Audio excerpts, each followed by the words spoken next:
القانون رقم 25 لسنة 1920 ميلادا بأحكام النفقة وبعض مسائل الأحوال الشخصية. الباب الأول في النفقة. القسم الأول في النفقة والعدة. مادة 1.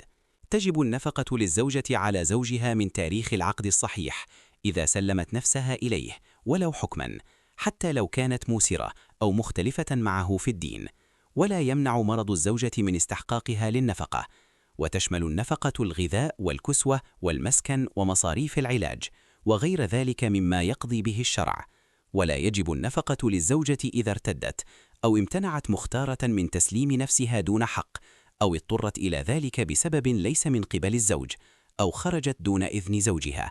ولا يعتبر سببا لسقوط نفقة الزوجة خروجها من مسكن الزوجية دون إذن زوجها في الأحوال التي يباح فيها ذلك بحكم الشرع، مما ورد فيه نص أو جرى به عرف أو قضت به ضرورة. ولا خروجها للعمل المشروط مشوبا بإساءة استعمال الحق أو مناف لمصلحة الأسرة وطلب منها الزوج الامتناع عنه، وتعتبر نفقة الزوجة دينا على. الباب الثالث رفع الدعوى ونظرها. الدورة الرابعة. الفصل الأول في مسائل الولاية على النفس. إجراءات رفع الدعوى. مادة 16. ترفع الدعوى في مسائل الولاية على النفس بالطريق المعتاد المنصوص عليه في قانون المرافعات المدنية أو التجارية.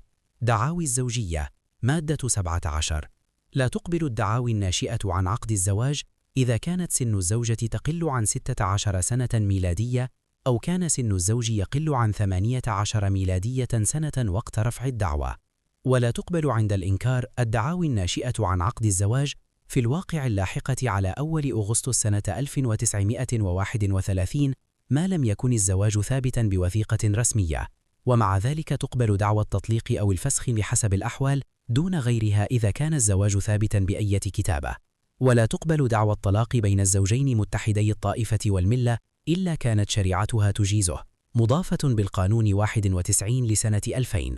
إجراءات ندب الحكمين وعملهم. مادة 18. تلتزم المحكمة في دعاوي الولاية على النفس بعرض الصلح على مادة 9. ينشر هذا القرار في الوقائع المصرية ويعمل به من اليوم التالي لتاريخ نشره. صدر في 6/3/2000. وزير العدل المستشار فاروق سيف النصر. قرار وزير العدل رقم 1088 لسنة 2000 بالإجراءات التي تتخذها النيابة العامة في شأن جرد أموال المعينين بالحماية.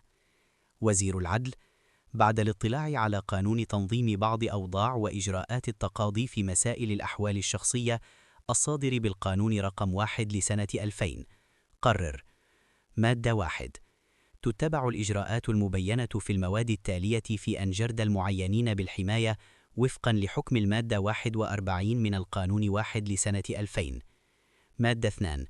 تختار النيابة العامة من صدر في غيبته قرارا من المحكمة بتعيينه وصيا أو قيما أو وكيلا عن غائب أو مساعدا قضائيا أو مديرا مؤقتا بالقرار السابق، وذلك لشخصه على يد محضر، فإن اعترض خلال الميعاد المنصوص عليه في المادة 40 من القانون 1 لسنة 2000 المشار إليه، وجب عليه اتباع حكم المادة 39 من ذلك القانون. مادة 3. تختار النيابة